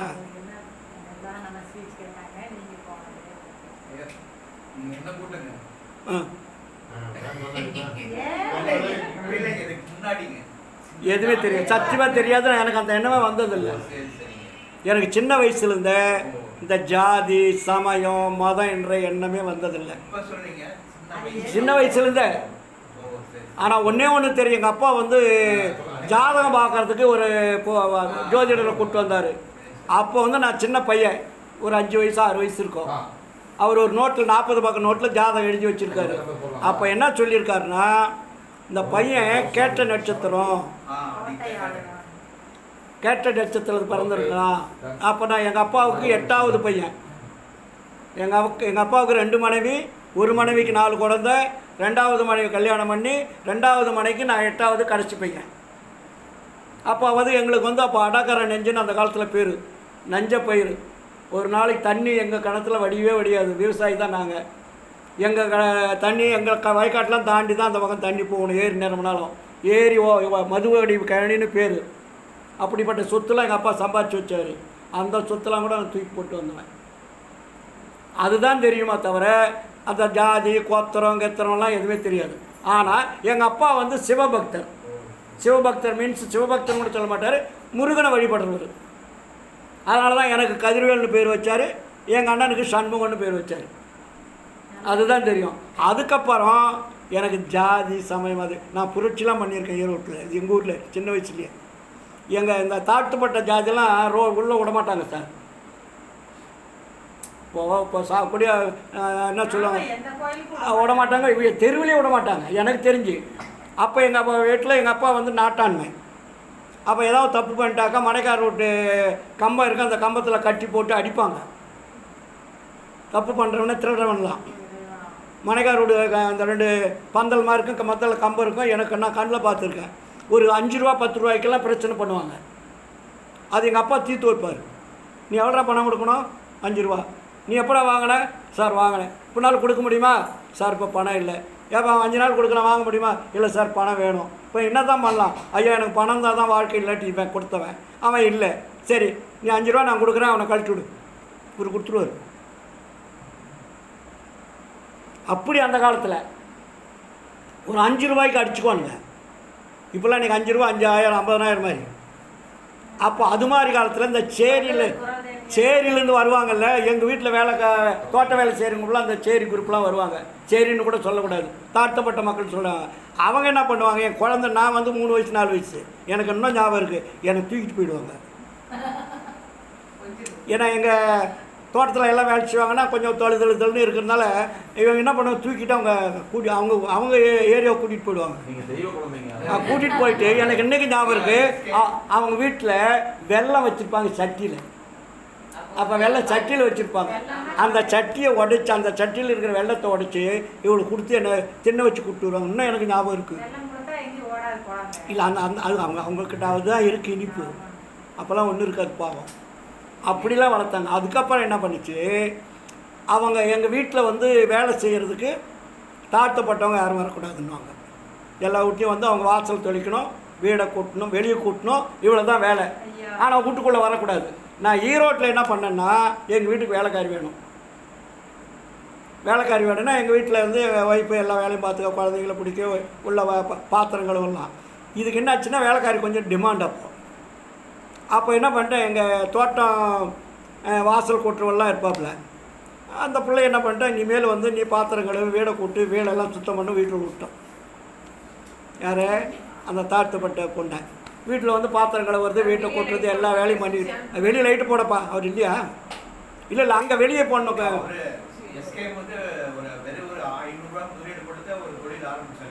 தெரியும் எனக்கு.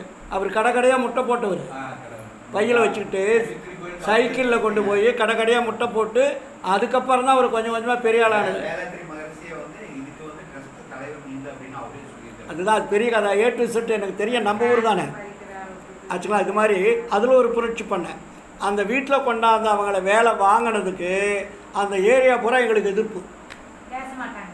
பேசுறது மட்டும் இல்லை, ஒரு தாழ்த்தப்பட்ட பொம்பளை கொண்டாந்து வீட்டு உள்ள விட்டு கூட்ட சொல்கிறான், கழுவ சொல்கிறானுங்க, எல்லாம் பண்ணுறாங்கன்னு சொல்லிட்டு அது பெரிய பிரச்சனையாச்சா. நான் எதை பற்றி அவளை எவ்வளோ சொல்லிட்டு போகிறேன், நீ வந்து வேலை செய்யா, நமக்கு வேண்டியது சுத்தமாக இருக்கணும், அவ்வளோதான்.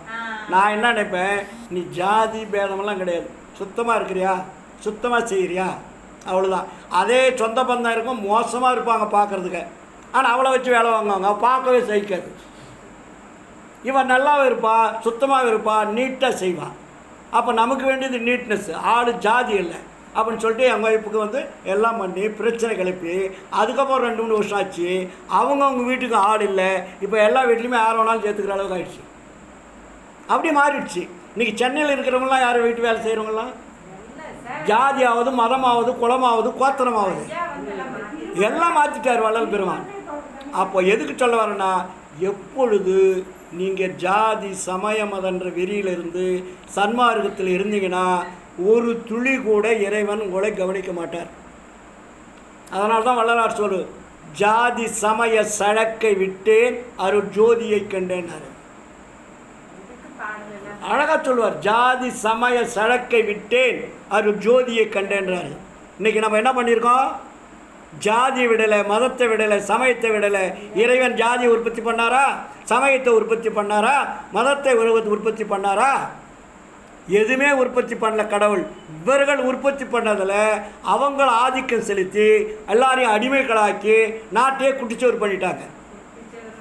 அதனால தான் வள்ளலார் சொல்வார், என்ன, முயன்று உலகில் பயனடையா மூட மதம் அனைத்தும் முடிகி அடிந்திடவும் ஒரு மோசமும் இல்லாது இயன்ற ஒரு சன்மார்க்கம் எங்கும் நிலைபெறவும் எம்மிறைவன் எடுந்தருள இது தருணம் கண்டீர். துயின்று உணர்ந்து இறந்தவரெல்லாம் எடுந்திட புரியும். இறந்தவரெல்லாம் எடுங்க பாட்டை கொண்டு வருவர். அதனால் பற்றிய பற்றத்தனையும் பற்றற விட்டு அருள் அம்பலப்பற்றை பற்றுமினோ என்றும் இறைவீரே. உங்களுக்கு ஜாதி சமய மதத்தை முதல்ல ஒழிக்கணும் சார். அது ஒழிக்காது இருக்கிறலையும் நீங்கள் தலைகடால் வேலையாது. இன்றைக்கி இன்னொன்று சொல்லலையா, நராட்சி, அப்புறம் வள்ளலாருடைய கொள்கையை ஆரம்பித்து அது எங்கெங்கே போயிடுச்சு இல்லையா? வள்ளலார் வந்து நமக்கு என்ன சொல்கிறாரு? கொள்கை பிடிப்பு வேணுன்றாரு. கொள்கைன்னா என்ன சார் வள்ளலாருது? வள்ளலாருடைய கொள்கை நம்ம முதல் தெரிஞ்சுக்கிட்டோமா? தெளிவாக எழுதியிருக்காரு. இதெல்லாம் நீங்கள் கடைபிடிச்சா தான் இறைவன் வந்து உங்களுக்கு அருளை கொடுக்கறதுக்கு முன்னாடி உங்களை நிம்மதியாக வாழ வைப்பார். அருள் கிடைக்கிறது மரணமில்லா பெருவாள் கூட அடுத்த ஸ்டாண்டர்டு லாஸ்ட்டு. நீங்கள் மனிதனாக வாழ வேண்டுமானால் என்ன பண்ணலாம்? தெளிவாக எழுதி வச்சுட்டாரு. கடவுள் ஒருவரே, அவரே அருட்பெருஞ்சோதி ஆண்டவர். அதுக்கு மேலே கடவுள் இருக்குதுன்னு நீங்கள் நினச்சிட்டாவே உங்களை மாதிரி கரெக்டாக சொல்கிறேன்.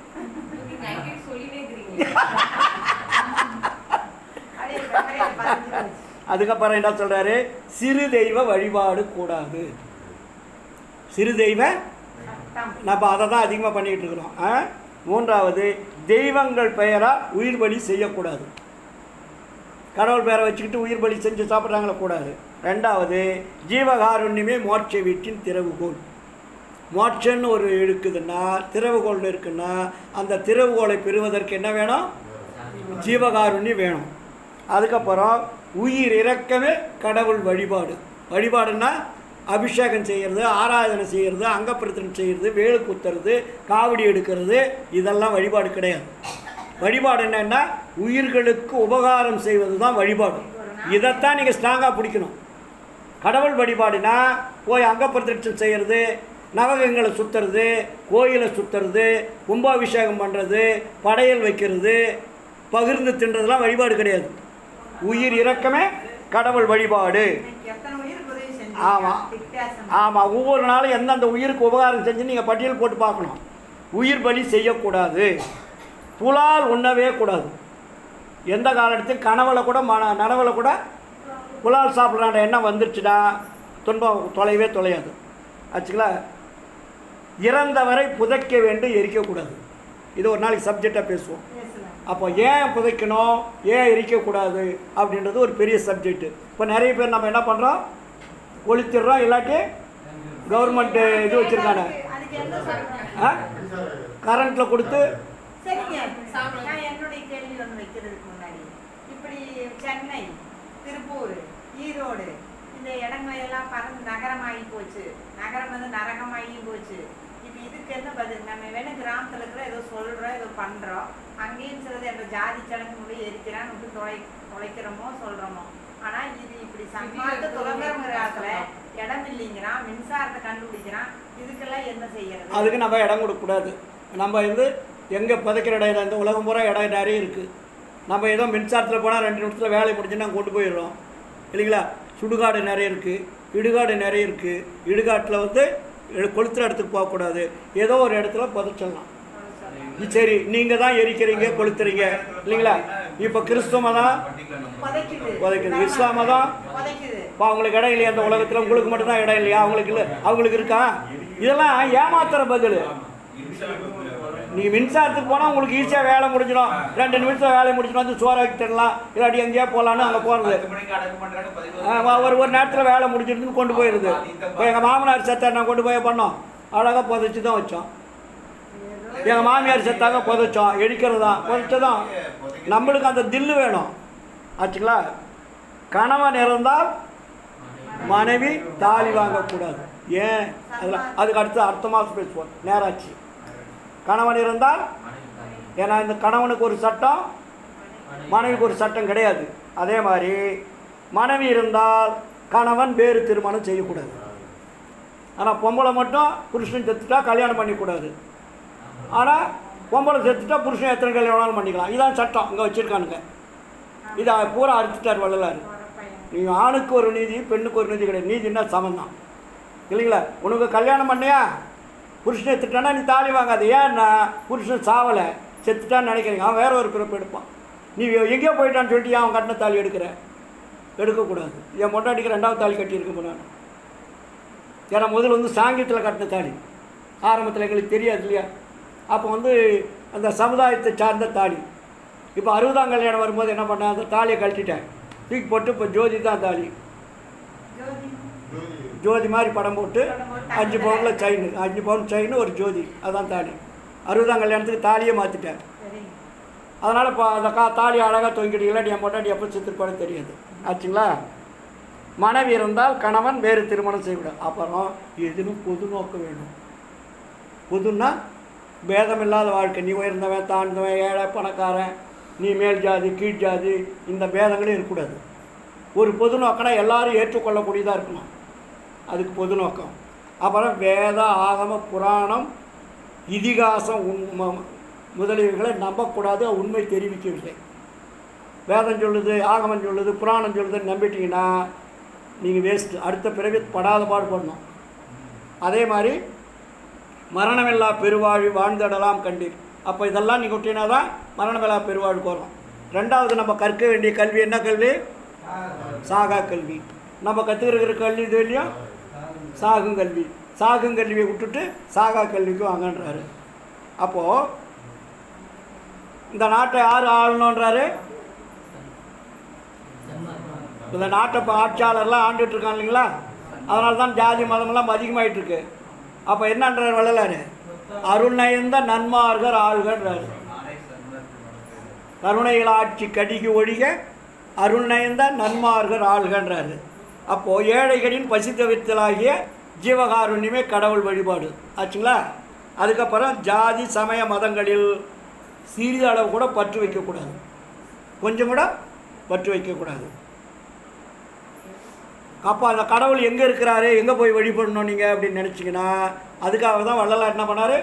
இயற்கை உண்மை கடவுள் விளங்கும் இடம் அப்படின்னு சத்திய ஞான சபை கட்டி வச்சுருக்காரு. இது யார் எந்த கடவுள்? இது இயற்கை உண்மை கடவுள்னு பேர். இதுக்கு உத்தர ஞான சிதம்பரம்னு பேர். உத்தர ஞான சித்திபுரம்னு பேர். அது பூர்வ ஞான சிதம்பரம். இது உத்தர ஞான சிதம்பரம் உத்தர ஞான சித்திபுரம்னு பேர். இங்கே கடவுளுக்கு உருவம் கிடையாது, ஒளி வழிபாடு. சத்திய ஞான சபை என்னுள் கண்டன சன்மார்க்க சித்தியை யான் பெற்று கொண்டன தெளிவாக சொல்லிட்டாரு. அப்போ உண்மை கடவுளை யார் மனதில் ஆழமாக பதிவு வைக்கிறீங்களோ அவங்களுக்கு துன்பம் துயரம் அச்சம் பயம் வராது. அதுக்கப்புறம் எல்லா உயிர்களையும் நம்முயிர் போல் பார்க்கக்கூடிய பக்குவத்தை வச்சுக்கணும். இதுதான் சன்மார்க்க கொள்கை. இதுக்குள்ளே பிரிவுகள் நிறைய இருக்குது. அந்த பிரிவுகளை நம்ம ஒன்று படித்து புரிஞ்சுக்கணும். இதெல்லாம் யார் கடைபிடிக்கிறீர்களோ அவர்களுக்கு வாழ்க்கையில் மரணமில்லா பெருவாழ்வு கூட அப்பாரம் சார். நிம்மதியாக இருக்கலாம். இல்லை நிம்மதியாக இருக்கிறதுக்கு ஒரு வழி வேணுமில்ல. முதல்ல வாட்டு கேஸு தகராறு சண்டை சச்சரவு எல்லாம் வருதுன்னா ஏன் வருது? அப்போது ஒன்றுக்கொன்று பொது நோக்கம் இல்லாமல் ஏதோ ஒரு வகையில் நம்ம வாழுகின்ற பொழுது நீங்கள் போவாட்டிங்கன்னா உங்களை தேடி வரும் பிரச்சனைலாம். நீங்கள் தேடி போக வேண்டியது தானாக வரும். அதான் பேதம் இல்லாத பொது நோக்கோடு வாழணும். எல்லா உயிரையும் தம் உயிர் போல் பாதுகாக்கணும்னு சொல்லிவிட்டு இன்றைக்கி நம்ம எங்கேயோ ஆரம்பித்தோம் எங்கேயோ முடிச்சிட்டோம். அடுத்த போஸ்ட்டுக்கு இதை பேசுவோம். இல்லை ஏன் புதைக்கணும் ஏன் எரிக்கணும் ஏன் புதைக்கணும் ஏன் எரிக்கக்கூடாது. அப்போ அந்த ஆன்மா இறந்து விட்டால் என்ன அடுத்த ஸ்டாண்டர்ட் போகுது. ஏன் வள்ளலார் அந்த ரகசியத்தை நமக்கு சொல்கிறாரு அப்படின்லாம் நம்ம தெரிஞ்சுக்கணும். நாளைக்கு நான் ஒரு இடத்துக்கு சொற்பொழிவு போகிறேன், வேலூருக்கு. அங்கே என்ன தெரியுமா, சமாதி வழிபாட்டுக்கு தான் போகிறேன். சமாதி வச்சிருக்கிறாங்க, அவங்களுக்கு ஆண்டு விழா, இத்தனையாவது சமாதி ஆண்டு விழான்னு போட்டு பத்திரிக்கை அனுப்பிச்சிருக்காங்க. அப்போது நான் சமாதிக்கெலாம் போய் நான் விழாவுக்கெல்லாம் அதிகம் போக மாட்டேன். கூப்பிட்ருக்காங்க, நான் போகிறேன். ஜீவ சமாதி விழா, குரு பூஜை விழா வேலூரில். அவங்க ஒரு 2-3 மாதமாக சொல்லி நாளைக்கு அவங்களே கூப்பிட்டு போகிறாங்க. அப்போ போய் அவங்களுக்கு தெளிவுபடுத்தணும், ஜீவ சமாதினா என்ன, சமாதி விழா எதுக்கு எடுக்கணும் அப்படின்லாம் அவங்க தெளிவுபடுத்தணும் இல்லையா. அதுக்காக இல்லை, திருத்துறது மட்டும் இல்லை, அவங்களுக்கு சொல்லும்போது பல உண்மைகள் வெளிப்படும். அதனால் இதுவரையில் நீங்கள் அமைதியாக இருந்து சிந்தையை தெளிவித்து வாயில் வரக்கூடிய சப்தங்களை உள்வாங்கி அந்த சப்தங்களை ஆன்மாவில் பதிய வைத்து அது என்றும் வெளியேறாமல் அந்த சப்தத்தை ஆன்மாவில் பதிய வைத்து அந்த பதிவின் மூலமாக வாழ்க்கையை அமைத்து கொண்டால் உங்களுக்கு என்ன ஆகும், நற்பயன் கிடைக்கும். ஏன்னா நம்ம பேசக்கூடியது சத்தம் தானே. இது பேர் என்ன? ஒளி, சப்தம்னு பேர். இந்த சப்தம் எங்கிருந்து வருதுன்னா தெரியுமா? கதிரவேல் எந்த சப்தத்தில் பேசுகிறான்? இதுக்கு பேர் விந்துநாதன்னு பேர். இதுக்கு பேர் என்ன? விந்துநாதம். இந்த விந்துநாதம் தான் நமக்கு சப்தத்தை கொடுப்பது. விந்துநாள் வருவது சப்தம். இதுக்கு பூத ஒளின்னு பேர். இதுக்கு பேர் என்ன? பூத ஒளி. அப்போ நம்ம யாருக்கிட்ட பேசணும்? பரவிந்து பரநாதத்தை கூட பேசணும். விந்துநாதத்தில் பேசுகிறத நீங்கள் தெளிவு அடைஞ்சிட்டா, அதை மாதிரி நீங்கள் வாழ்ந்து காட்டினீங்கன்னா உங்களுக்கு பரவிந்து சுரக்கும், பரநாதம் கேட்கும். அப்போ பரவிந்து எங்கே இருக்குது? ஆன்மாவில் இருக்குது. அதுக்கு பேர் தான் அருள். ஒளி எங்கே இருக்குது? பரநாதம், இறைவனுடைய நாதம், இறைவனுடைய சப்தம். அதை தான் வள்ளலார் சொல்லுவார், ஓங்கார நாதம் ஒலிக்கின்றதம்மானுவார். அந்த நாதம் இறைவன்கிட்ட பேசுகிறது நீங்கள் சாதாரணமாக பேசலாம். அது ஓங்காரநாதம். அந்த ஓங்காரநாதம் மற்றவங்களுக்கு புரியாது, கடவுளுக்கு நமக்கும் புரியும். அதுக்கு மௌன கீதம்னு பேர் இருக்குது. அதுக்கு என்ன? உங்களுக்கு யதார்த்தமாக சொல்லணும்னா மௌன கீதம், மௌனத்தால் பேசுவது. ஜாட பாசனம் இல்லை, சொல்கிறோம் இல்லை, பேசிகிட்டே இருக்கும்போது ஜாடை காட்டுவோம், போலாமா அப்படின்றது பதிலாக ஜாடை காட்டுறது. அது மாதிரி இறைவற்ற நம்ம மௌனமாக பேசுவது. அவ்வளோ 1000 விளக்கங்கள் அதில் உதயமாகும் இறைவன். அதனால் அது மாதிரி நீங்கள் கடைபிடிங்க. எல்லாம் வல்ல இறைவன் நீண்ட ஆயுள், நிறைந்த செல்வம், அழியா புகழ், அருளையும் கொடுத்து வாழ்வாங்க உங்களை எல்லாம் வாழ வைக்க வேண்டும். இதுவரையில் இருந்தது போல் இனியும் வீண்காலம் கழிக்காமல் எல்லாம் வல்ல அருட்பெருஞ்சோதி ஆண்டவரை நினைந்து உருகி மகிழ்ந்து வாழ்வோம், வாழ வைப்போம். நினைந்து நினைந்து உணர்ந்து உணர்ந்து நெகிழ்ந்து நெகிழ்ந்து அன்பே நிறைந்து நிறைந்து ஊற்றெழும் கண்ணீர் அதனால் உடம்பு நனைந்து நனைந்து அருளமுதே நன்னிதியே ஞான நடத்தரசே என்னுரிமை நாயகனே என்று என்னுரிமை நாயகனே என்று வனைந்து வனைந்து ஏத்துதும் நாம் வம்மின் உலகியலி மரணமிலா பெருவாழ்வில் வாழ்ந்திடலாம் கண்டி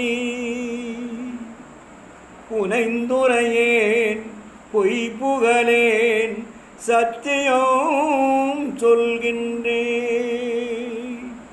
பொச்சவையில் சிற்றவையில் புகும் தருணம் இதுவே, புகும் தருணம் இதுவே. அருட்பெரும் ஜோதி அருட்பெரும் ஜோதி தனிப்பெரும் கருணை அருட்பெரும் ஜோதி.